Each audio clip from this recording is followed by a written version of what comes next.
Support for NPR and the following message come from USPS. Did you know USPS Ground Advantage service keeps your business in the know from dock to delivery and everywhere in between? Keep your business in the know at USPS.com/in-the-know.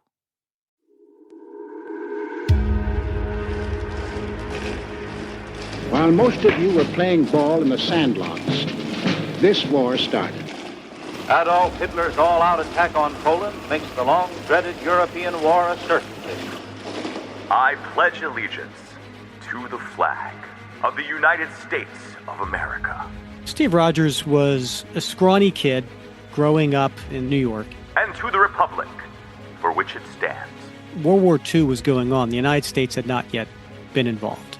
Adolf Hitler's mechanized forces are racing toward Paris as French resistance collapses. There was a lot of unrest going on in America of what was happening over in Europe and across the globe. We heard that a thing called the Nazi Party had taken over. He wanted to do what he could. A chance to help the Army Air Forces throw a punch that'll knock Hitler and Tojo bow-legged.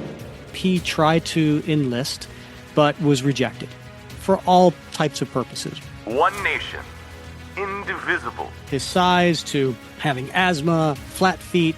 With liberty. He just couldn't be enlisted. And justice for all. But that wasn't going to deter him. Eventually, this caught the eye of the U.S. military. And so they were going through their own experiments at the time to develop what is known as the super soldier. They approached Steve Rogers and said, listen, you have the heart. Would you be willing to try to do this experiment for your government? And of course, he said, absolutely.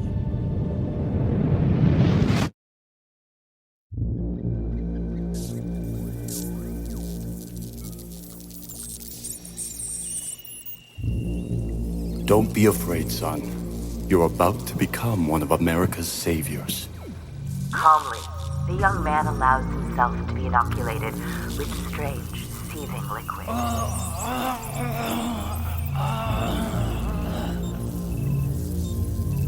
There! It is done! He's changing. We shall call you Captain America. First issue of Captain America, it's a million seller. As the ruthless warmongers of Europe focus their eyes on a peace-loving America, the youth of our country heed the call to arm for defense. Lots and lots of people are reading comics. But great as the danger of foreign attack is the threat of invasion from within. And certainly once you get into the war, tens of thousands of issues of comics are going out to GIs around the world. Death to the dogs of democracy! Come on out, you skunk!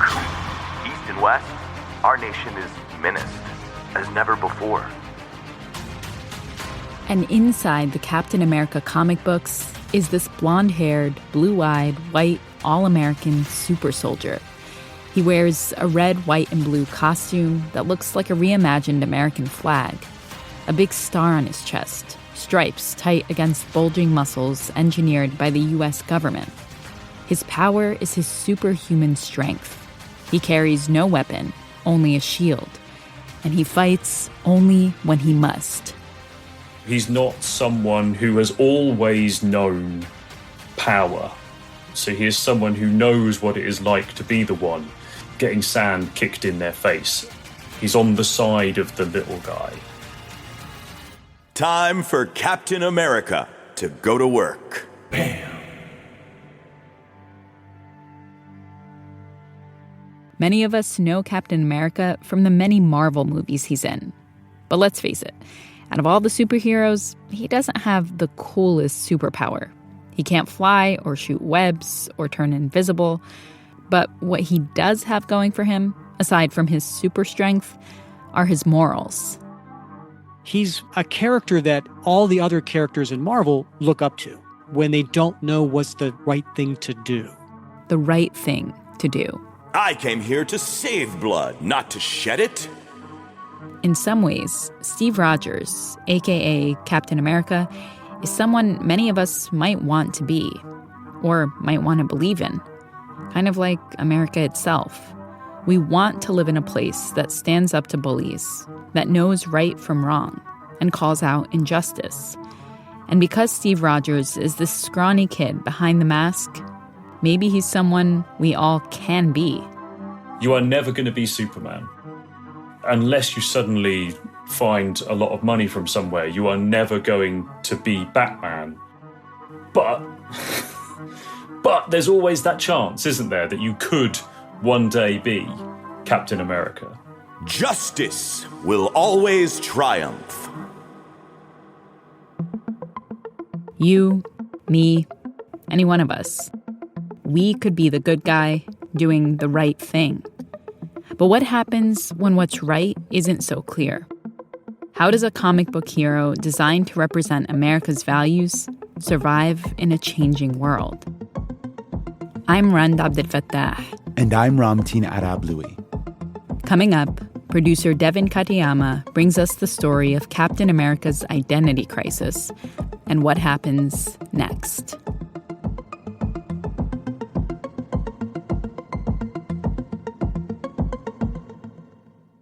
I'm Abdul from Montreal, Canada. Captain America, he's a child of Irish immigrants, and that's really why I relate to him as a character, as an immigrant myself. Someone who's born from parents from Senegal, taking on the American image, in a sense, connecting to my American culture. You're listening to Throughline from NPR.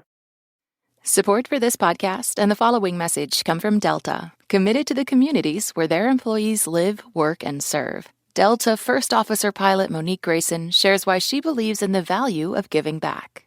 Volunteering helps because it gives you an opportunity to see a different perspective. There's so much in the world that we'll miss. But when you take a moment to spend time with somebody else, to pour into somebody else, your perspective changes. You start to see the importance of being the change you want to see in the world. It helps people reach their goals when you have someone showing that they care. And when people feel cared for, they perform differently. Their confidence changes. This person is supporting me. And then not only that, it holds them accountable too. Because if the person that's supporting you is in a position where you want to be at, let me go ahead and put my best foot forward. At least that's how I would think about it. Delta, committed to giving back for 100 years. This message comes from NPR sponsor HP. Easily search through personal files, gain valuable insights, and make smarter, more informed business decisions. Unlock the future of work today with the HP AI PC. With the right tools, work doesn't have to feel like work. To learn more, go to hp.com/AI PC. This message comes from Ritual. What makes Ritual vitamins different? Ritual vitamins are made with bioavailable, clinically studied key ingredients, as well as the essence of mint. Get 25% off your first purchase when you visit ritual.com/NPR. Part 1. Punching Nazis. Here's the front cover, issue number 1 of Captain America.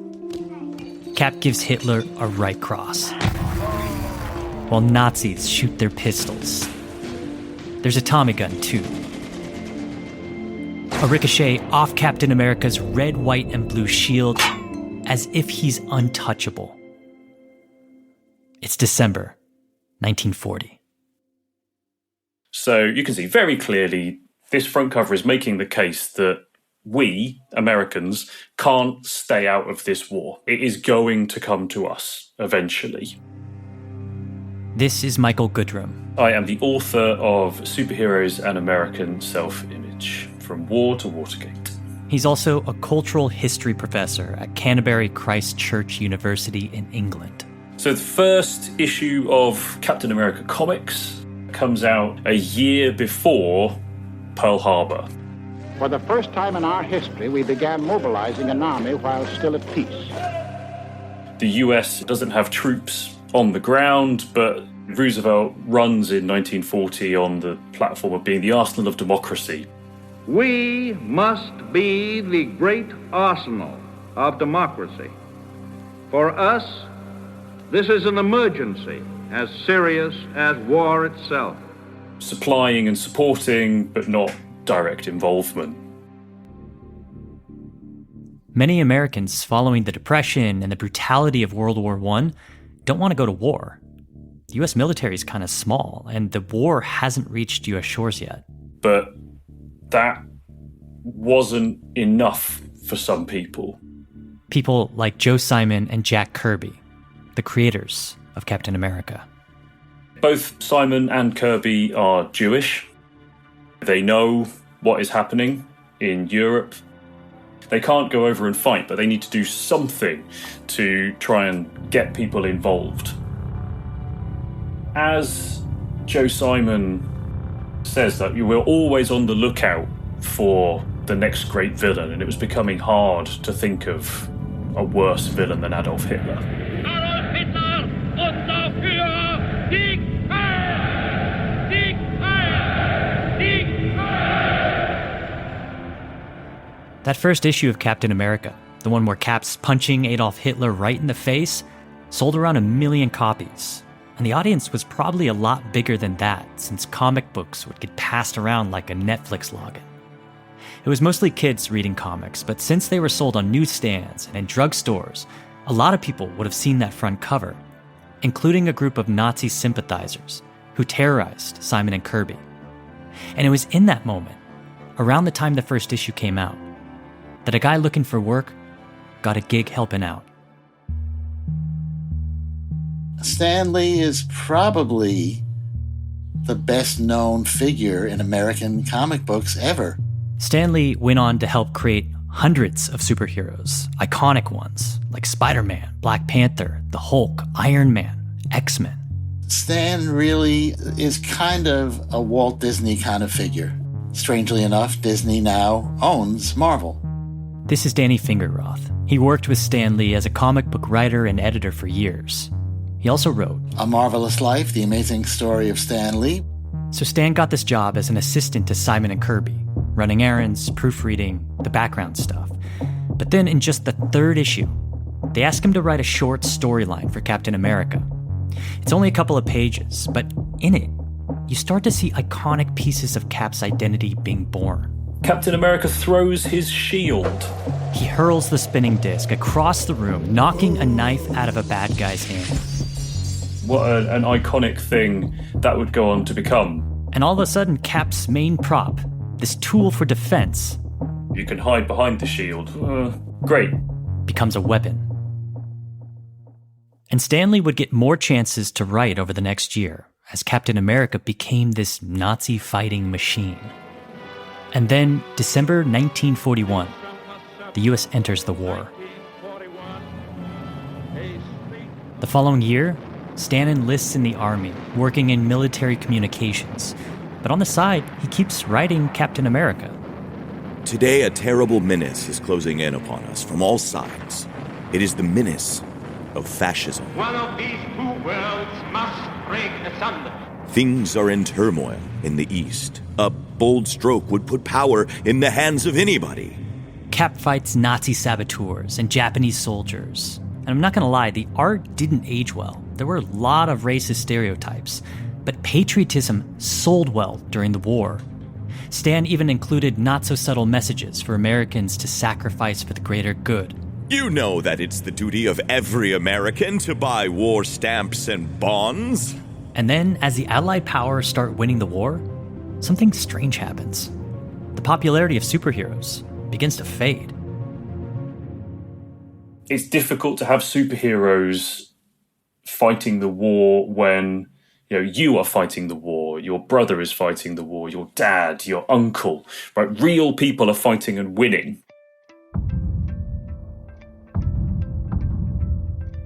In 1944, the tide is turning. We shall completely destroy Japan's power to make war. And then in August of 1945, the US drops 2 atomic bombs on Japan. One on Hiroshima. If they do not now accept our terms, they may expect a rain of ruin from the air, the like of which has never been seen on this earth. And then a few days later, on Nagasaki. Japan agrees to surrender, and the war ends. After the war, America emerges as a global superpower. There's relief, there's a little bit of optimism, but for Captain America, there's some big questions about what comes next. Because what does a superhero engineered by the US military do when the war is over? Who does he fight? What's his role in the country? And what is America? Captain America without a big war that the country is involved in almost becomes directionless. I've been getting restless, and I've got to go back to work. So in 1946, Stan tries to address the private life of Captain America. I'll take a run down to this school. Cap becomes a teacher, but he also goes on to fight criminals and monsters, and he doesn't have a clear enemy or purpose. The genres of comics were also expanding: romance, western, crime. At one point, in 1949, Captain America gets into horror and is brought down to hell by this satanic dude. Very weird. But to be relevant again, Captain America needs a worthy enemy, one that the entire country can rally behind. And then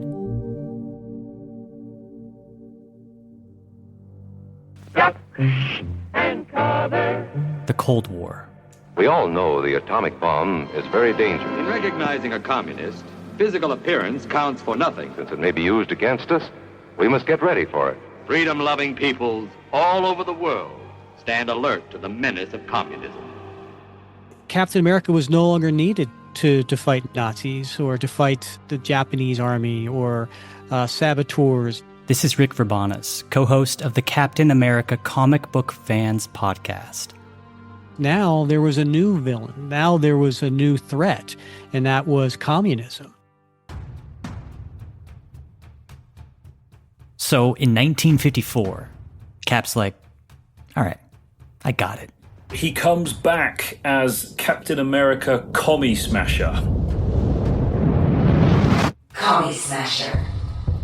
And he's fighting shady-looking dudes, but he's also fighting guys like an all-American star athlete and scholar. The kind of boy that all good American boys should be looking up to. Reminds me of someone. Who's secretly a communist spy trying to influence the young minds of Americans. Comrade, you have done a fine job all these years. Are you ready? I am, comrade. He decides he's going to blow up the UN building in New York. Give up the UN. Let each country have peace or war as it wishes. He's a red spy, and we've got to prove it. Cap stops the bomb from exploding, takes down the spy, who admits, I work for the Reds. It's all a communist plot. And at the end of the story, Captain America says, Americans play not to win, necessarily, but for the sake of good sportsmanship and fair play, which Nazis and Reds know nothing about at all. So again, it's that kind of conflation of fascism and communism. But these ideologies are different. Fighting communism wasn't the same as fighting fascism and the Nazis. The enemy during the Cold War wasn't as clear and wasn't even necessarily over there. It could be within the country itself. Even if there are only one communist in the State Department, that would still be one communist too many. By the early 1950s, all kinds of people were being labeled communists. The Red Scare, the Lavender Scare, Hollywood had its blacklists. It was a witch hunt. Don't you think the American people are entitled to know whether you admit or deny that you're a member of the Communist Party?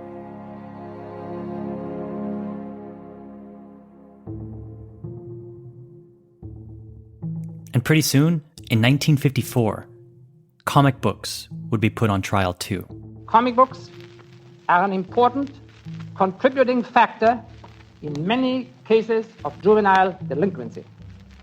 At the same time the McCarthy hearings against communism were happening, the Senate also held hearings concerning the influence of comic books on kids.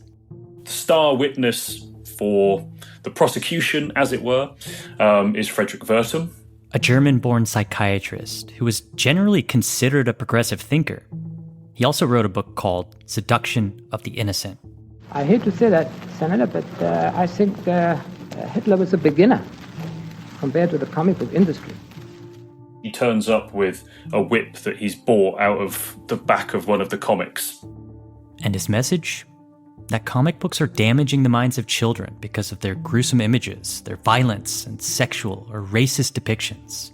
Not very many people come to the defense of comics.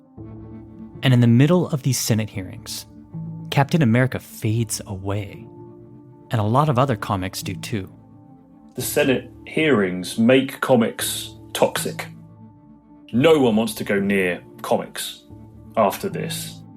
Amidst these hearings, fearing federal regulation, the comic book industry established its own censorship system, known as the Comics Code. It would limit what comics could do. No sex, drugs, or anything bad about authority. Good always has to be shown to win, and good is defined as the law, politicians, all the way up to the very elite of the American legal and political system. In other words, the establishment. It becomes very difficult for comics to do any social criticism. But the United States was going through its own identity crisis, and soon the counterculture of the 1960s would start clashing with the establishment, and Captain America would return. That's coming up. Hi, this is Leah Hager, and I am calling from Fort Collins, Colorado, just to rave about Throughline. Every episode I listen to is, I don't know, it sounds extreme, but maybe a little life-changing, especially episodes that touch on the heart of issues that are going on in our world today. And you're listening to Throughline from NPR.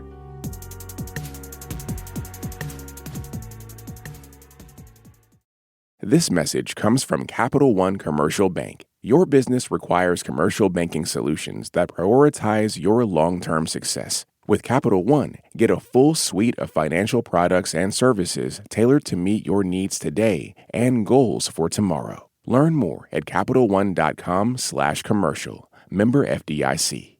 This message comes from REI Co-op. A summit view, climbing El Cap, a faster mile, or that first 5K. It all starts here, with gear, clothing, classes, and advice to get you there, so you can wave to your limits as you pass them by. Visit REI.com or your local REI Co-op.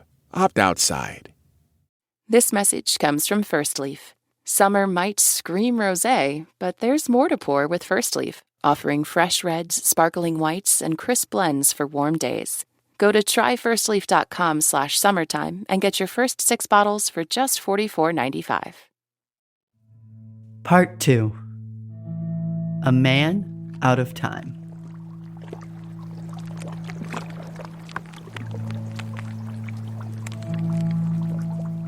So in this block of ice is just a dark silhouette of a figure. A shadow. But you don't know who it is. And it's starting to slowly dissolve. And then we see a bit of a hand poke out of the ice. A human bare hand. Slowly melting and floating away. In 1964, Iron Man, Giant Man, Wasp, and Thor, the Avengers, are cruising in their submarine, and they find this body suspended in animation, locked in an iceberg, dissolving in the ocean. They pull him out of the water into the submarine. Who can he be? And realize, wait, it's the famous red, white, and blue garb of Captain America.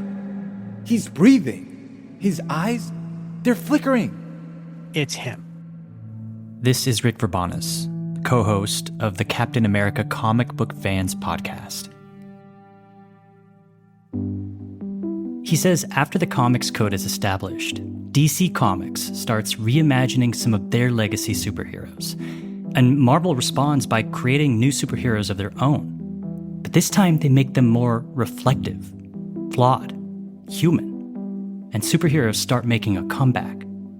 So Stan Lee over at Marvel says, which of our legacy characters should we bring back? Stan Lee was the ultimate marketing guru. And when Captain America reappears in 1964, frozen in ice, Stan told fans on the inside cover of the comic book that Cap's comeback was because they demanded it. Maybe that's true. A tale destined to become a magnificent milestone in the Marvel Age of Comics, bringing you the great superhero which your wonderful avalanche of fan mail demanded. You're getting the heavy sales pitch here. Stan somehow made this appearance of Captain America the most important event of my life. Again, Danny Fingerroth, the author of A Marvelous Life, The Amazing Story of Stan Lee. I bought 3 copies. That's right, I invested 36 cents. In that issue, Avengers number 4, Captain America's been frozen in ice for about 20 years since the end of World War II. And when he thaws out, the Avengers bring him to New York. He sees the differences in the styles. The fashions, the hairdos. He sees 2 women with their hair piled high in beehives. How different they are. The cars are different. He's looking at a small green convertible. The New York skyline is different. And later, at a hotel, he's watching TV for the first time. What happens next? And he really is truly a man out of time. I don't belong in this age, in this year. No place for me. Tectonic generational shifts were happening in American society. The civil rights movement was going on, the women's rights movement. The president had been assassinated. The war in Vietnam was escalating. I mean, we were building rocket ships to the moon. Cap became this like Hamlet kind of character, just always with his hand stapled to his forehead in grief and anguish. Stan Lee is making Steve Rogers a human. Steve Rogers, that scrawny kid behind Captain America's heroic mask. All my life I've tried to find a place for Steve Rogers, but he still lives under the more colorful shadow of Captain America. Steve questions his place in the world. Am I destined to go through life with no real identity of my own? His place in modern society. This is a new world, a new age. An age of atomic power, space exploration, social upheaval, and yet an age over which the threat of war hangs heavy once again. And he questions whether or not he's a relic.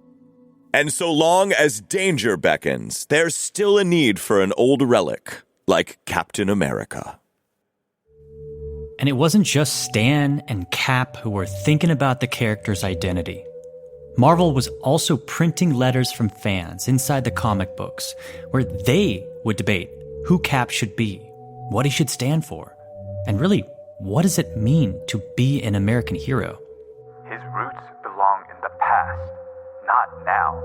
There was a lot of different letters that came in that were basically saying the same thing. No one but a dreamer can think the world is safe and peaceful. You know, we need a Captain America in our world today. Comics are based on patriotism. And then others were like, he no longer serves a purpose in this world. The dear Captain is far from a war lover. Cap is a war lover. We don't need a patriotic symbol. I see nothing wrong with Captain America being a conservative or a lover of America. You guys know that Cap is a defender of the establishment.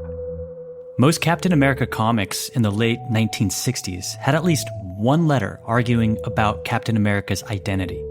It became known as the patriotism-centered controversy. Captain America is not a superhero. He's a super American.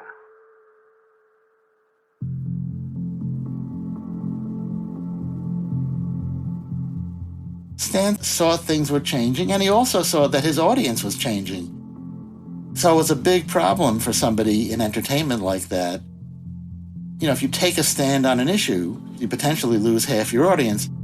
But it became harder for Stan to ignore his audience, especially since he'd been touring colleges and speaking with students who were talking to him about war and peace and civil rights just as much as they wanted to talk about his comics. So he tries to respond in different ways. He creates the Falcon, one of Marvel's first black superheroes. And the Falcon is introduced in a Captain America comic. But it's trickier than that. Because what is an uber patriot from an older generation? Think about things like racism and segregation, or the war in Vietnam. Which side does he fall on? Superheroes are good at a lot of things, but certainly in the 60s, they're not great at complex interventions. Michael Goodrum wrote about this in his book, Superheroes and American Self-Image. And he says one place where it gets complex for Captain America is on college campuses. Captain America engages with two different student protests in two different ways. It's 1969, and by now there have been a lot of high-profile protests on college campuses over civil rights, gay rights, women's rights, and of course, the war in Vietnam. And Captain America is still wondering what his role in society is. If I gave up this life, what would it really matter? But he's Cap, so he's sent kind of undercover as a gym teacher to investigate why a student leader he's suddenly become a rabble-rouser. Listen! Are you with me? He sees that there's these protests that seem to be getting a little out of hand. They can't stop us! A student is kind of roughing around a professor. The student is Mart Baker. Our most articulate, most respected student leader. It turns out that Mart Baker has been brainwashed. Now on, we're gonna run things around here. And another student, passing as a radical hippie, is doing the brainwashing on behalf of a supervillain. You're gonna let a bunch of establishment goons try to stop us? He's got the long hair and the beard and the sunglasses. His name is Grizzly. Of course it is. Don't listen to him, Martin. We can take him. It really conveys a feeling of violence about to erupt. And so Cap gets in the middle of it. If they have to call the police, then anything may happen. But maybe Captain America can break them up before it's too late. But I've got to be careful. I'll be facing students, not supervillains. And it's subtle. You can see that Captain America has some empathy for the students who want more respect. But he's still fighting for the establishment. He takes down the radical students, saves a professor, and then the dean kind of lectures the student leader at the end. You're still free to dissent, but let's try for a little education between riots, okay? The implicit line of that is student radicalism is harming us. It could be a cover for bad things, right? But this younger generation wasn't being silenced. And in May of 1970, the opposition to the war in Vietnam would reach a turning point when the National Guard killed 4 students at Kent State who were protesting.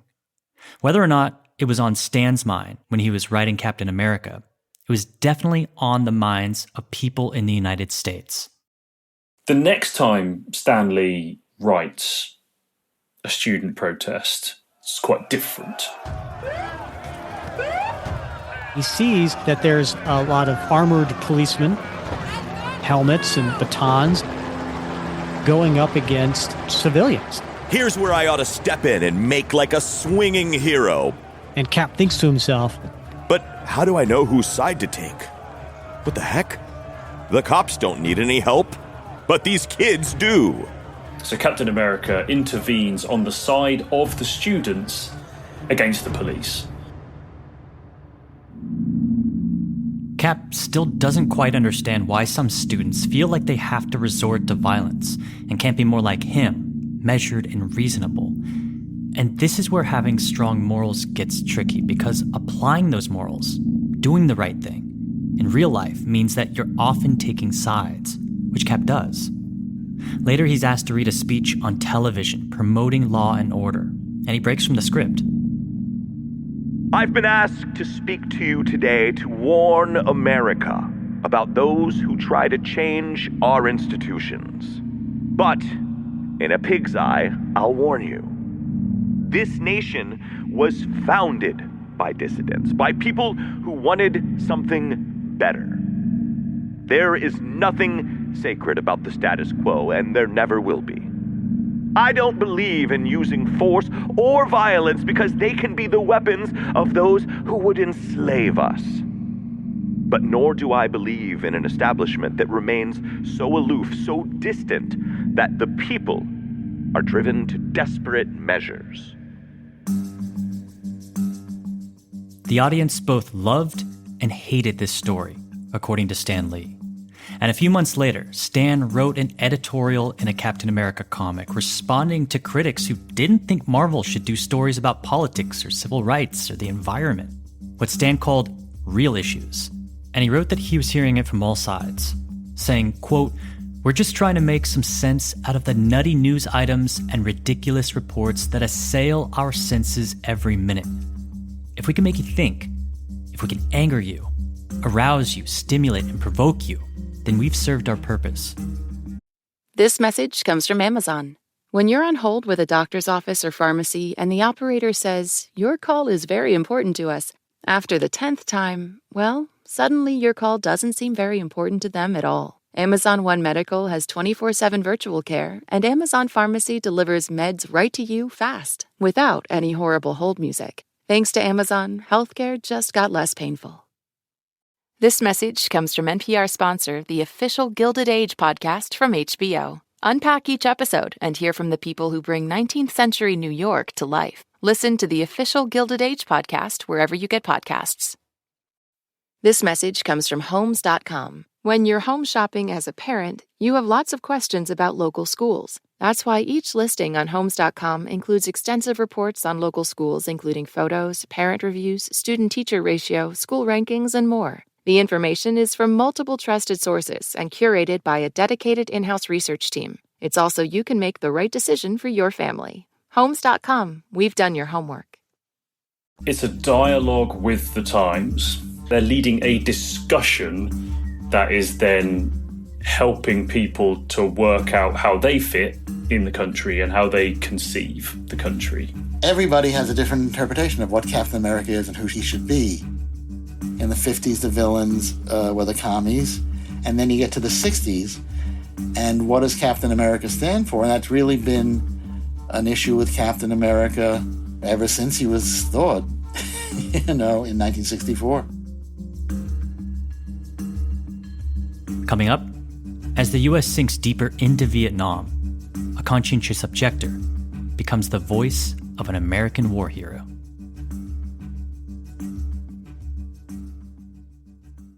You're listening to Throughline from NPR. I'm Jack from New Jersey, and Captain America is my favorite character of all time, as he acts as a constant reminder of what the American dream should be. Part 3. The Secret Empire. Checking, testing.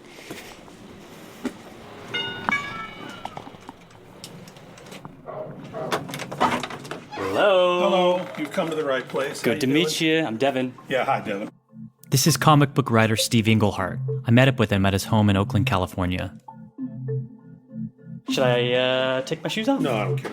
Okay. Steve has worked on everything from X-Men to the Avengers to Batman and Captain America, which he took over writing in the 1970s. We'll get to how that happened in just a bit. I always wanted a secret room like Batman had, where you go through the grandfather clock and go into the cave or whatever. At this point, Steve walks me into his den. And so, we built this. It's a bookcase that's a secret door. It unfortunately drags on the floor, so I have to, mess with it. We walked through the bookcase and were immediately met with sunlight streaming through the windows. Not exactly Batcave vibes, but pretty cool. And the room is lined with shelves full of cases of comic books. This is the 50s Captain America. And then in the next box, I guess. And are these organized by issue, or are they just issue, by title, all my Captain Americas, and then we go to Doc Savage. 10-year-old Steve would have been in awe of this secret comic book lair. Comics were one of his first passions in life, although by the time he got to college, he wasn't exactly planning a future in comic writing. I graduated from college with my degree, And I got accepted at law school at University of Michigan, actually. But it was 1969. The Vietnam War was raging, and he was expecting his draft orders to come down any day. I do not find it easy to send the flower of our youth, our finest young men, into battle. We did not choose to be the guardians at the gate, but there is no one else. I had no interest in fighting a war, but, you're a young American male at the time period. You can either flee to Canada or you can just say this is the way it is. So I enlisted and chose journalism. I was in basic training at Fort Knox, and there was another guy from Indianapolis where I was living by that time. I didn't know him, but because we were both from Indianapolis, we kind of bonded during the basic training. He went to Vietnam and was there about 3 days and stepped on a landmine and blew his legs off and took a week to die, from what I heard. Steve was hearing a lot of stories like that on the base. People coming back from Vietnam disillusioned and broken, including his sergeant in the journalism office. The sergeant had made himself an ashtray, and he put the American flag decal on the bottom of the ashtray so he could grind his cigarettes out on it. In other words, like, this is what the American flag deserves. Yeah. And so eventually, I decided that I was going to get out of all of this. Steve asked to leave the Army on the grounds that he was a conscientious objector. If I had lost the case, I would have been in Saigon the next day. And then the orders came down that I was allowed to get out, and I left.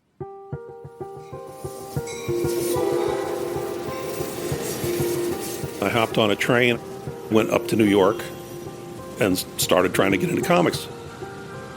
It was 1970, and New York was the place to be if you had dreams of writing for the two big comic publishers, DC or Marvel. I ended up living in a 6th floor walk-up in the Bronx with 3 other guys and one of the guys' mothers.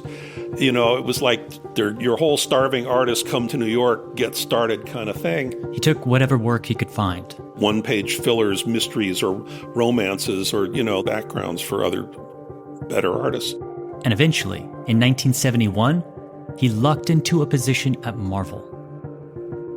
One of the people I knew was the writer on Nick Fury, Agent of S.H.I.E.L.D., and he called me up and he said, I'm going to be gone 6 weeks. Can you, take over my job at Marvel? At the end of 6 weeks, decided not to come back. Which meant Steve could keep the job at Marvel. Eventually, I got the Beast from the X-Men, and they liked the way I was doing the Beast. So then, 2 months later, they came to me and said, okay, look, Captain America, this book is not doing well. It was Marvel's least successful superhero book. And so they tell Steve, hey, we'd love it if you could take one last stab at reviving this defunct superhero. We're not really necessarily expecting you to figure something out, but, maybe you can. So Steve goes home and rereads every issue of Captain America he had, and he begins to wonder if maybe where the writers before him went wrong was trying to equate Captain America with the American government or military, with institutions. Instead, Steve thought, what if he stood for American ideals? The stuff that transcends whatever America's doing at this particular time. So I wrote my first story with that in mind. Captain America, hero or hoax? In this new storyline, there are 2 Captain Americas. A fake one? I am Captain America. Your friend is some pinko who has duped the American public, who's trying to sell out this great nation to the Reds. This Cap is a racist Cap who beats up black people in Harlem and is still obsessed with fighting communists. We found that most people who weren't pure-blooded Americans were commies. And then there's the real Cap, who's become more progressive. You think I'm a traitor? Grow up, fella. Times have changed. America is in danger from within as well as without. The two of them fight. Wham! Bam! suck.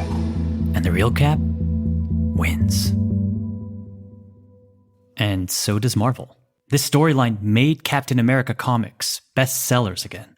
And just as Steve gets going, they caught the Watergate burglars breaking into the Watergate Hotel to burgle the Democrats. The incident raises a number of serious questions about the credibility of politicians and political groups. By 1973, it was becoming clearer that the Nixon administration might have had a hand in the break-in. I welcome this kind of examination because people have got to know whether or not their president's a crook. Well, I'm not a crook. Steve was hooked on this story, as was most of America, and he tuned into updates as he packed up his apartment into a U-Haul, preparing to cross the country for a big move out west. Meanwhile, he was working on something new for Captain America, and when he finally hit the road, the radio was a constant companion. Once again, on All Things Considered, we're going to sample some opinions concerning Watergate. So I'm driving all day long, listening to Watergate, Otherwise referred to as the caper of the bungled bugging. thinking about America. There's a feeling of frustration and bitterness and cynicism all over the country about Seeing the country change from the East Coast into the Midwest flatlands and the rolling hills. unlikely political analysts, a group of second and third graders in Maryville, Missouri. The Rockies, deserts, and mountains. What is Watergate? Might be something like a waterbed, only it's a water gate. All the while, Steve is asking himself, If I were Captain America, what would I do? and by the time he got to California, his new storyline for Captain America was complete. The Secret Empire.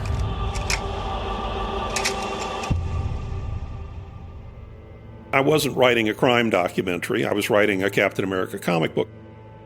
So I recast stuff. Nixon's right-hand man was Haldeman, who had been an advertising guy. And I came up with a character called Harderman, who was an advertising guy. And Nixon's re-election committee was the committee to re-elect the president, which was known as CREEP. And I came up with the Committee to Regain America's Principles, which is known as CRAP. Captain America one day discovered that there were ads being run by the Committee to Regain America's Principles saying that Captain America was a vigilante, not to be trusted. Then Captain America got thrown in jail. Suddenly, the jailhouse wall bursts into bits. And eventually he broke out of jail. Ultimately, they work out that the Secret Empire is behind all this. Michael Goodrum is the author of Superheroes and American Self-Image. The Secret Empire is a secret organization that is aiming for greater power than democracy would allow them. And the head of the Secret Empire, Captain America, has a showdown with him. Do not force my hand.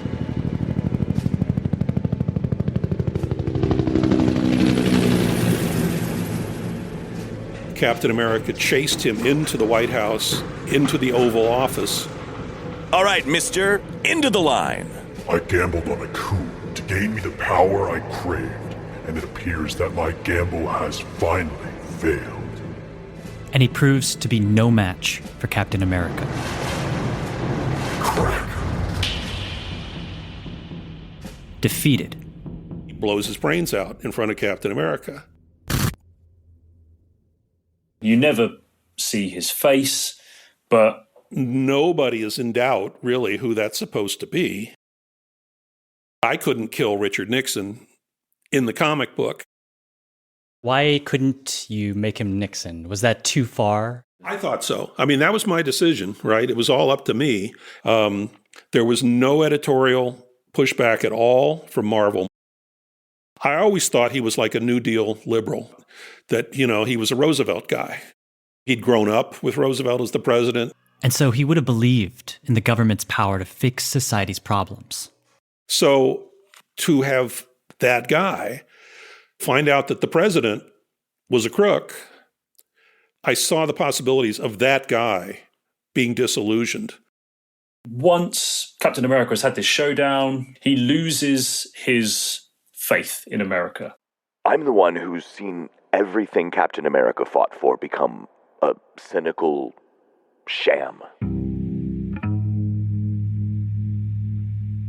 So he stops being Captain America because he doesn't want to give the ideological support of him dressing up in the American flag to the government. He thinks that they're all corrupt. I can't defend them. So he becomes Nomad, the man without a country, and carries on trying to fight crime. Did you feel like it was a big risk to change his identity, to basically, be anti-establishment? I mean, Captain America for so long was pro-establishment, and now all of a sudden you flip the script. Well, the world was anti-establishment in those days. The energy was with young people. He doesn't want to stand for the America that he just saw. It turned out, that he could stand for ideals even if the president was a crook.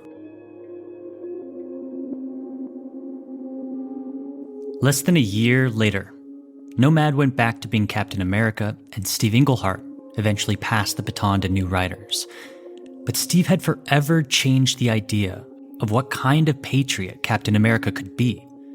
That he could love his country and also not love what his government was doing. But that wouldn't mean Captain America would always stay the same. And the iterations that followed have often been a response to the moment they're born in. Cap's been more militant. He fought terrorism after 9/11. Then he was critical of Guantanamo Bay. There have been black Captain Americas, a native Captain America. In the latest Captain America movie, Cap teams up with a superhero originally named Sabra, an agent for Israel's National Intelligence Agency, Mossad. After getting backlash, the studio decided to call her Ruth and had her work instead for the United States.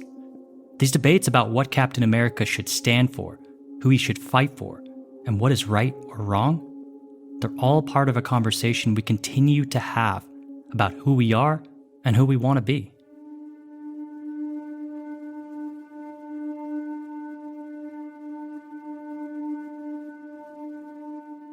We're doing episodes on amendments, and one of our guests talked about amendments to the U.S. Constitution as these majestic generalities, like intentionally vague morals and ethics that speak to something greater. And I kind of see Captain America as one of these majestic generalities. It's a good phrase, and it kind of sums up Captain America. You can make of him what you will, but it is supposed to be majestic.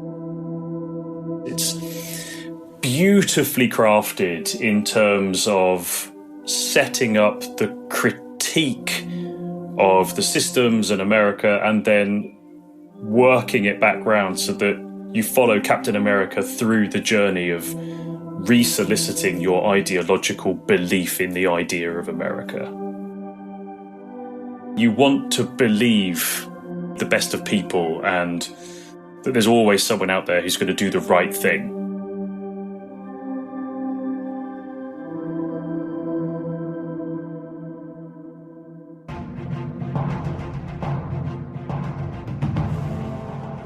That's it for this week's show. I'm Ramtin Arablouei. I'm Rund Abdel Fattah, and you've been listening to Throughline from NPR. This episode was produced by me. And me, and... Lawrence Wu. Julie Kane.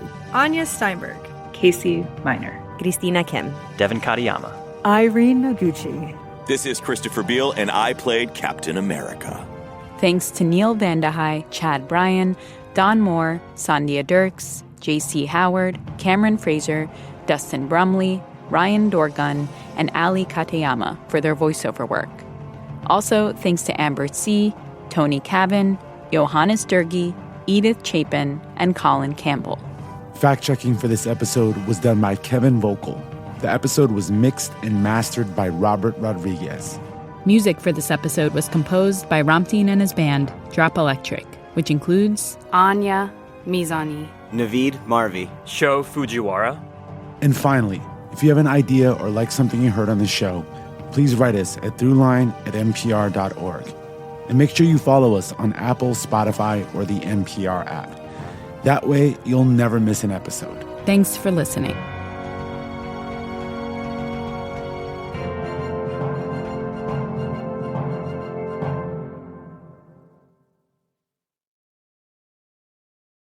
Support for this podcast and the following message come from Delta, committed to the communities where their employees live, work, and serve. Delta First Officer Pilot Monique Grayson shares why she believes in the value of giving back.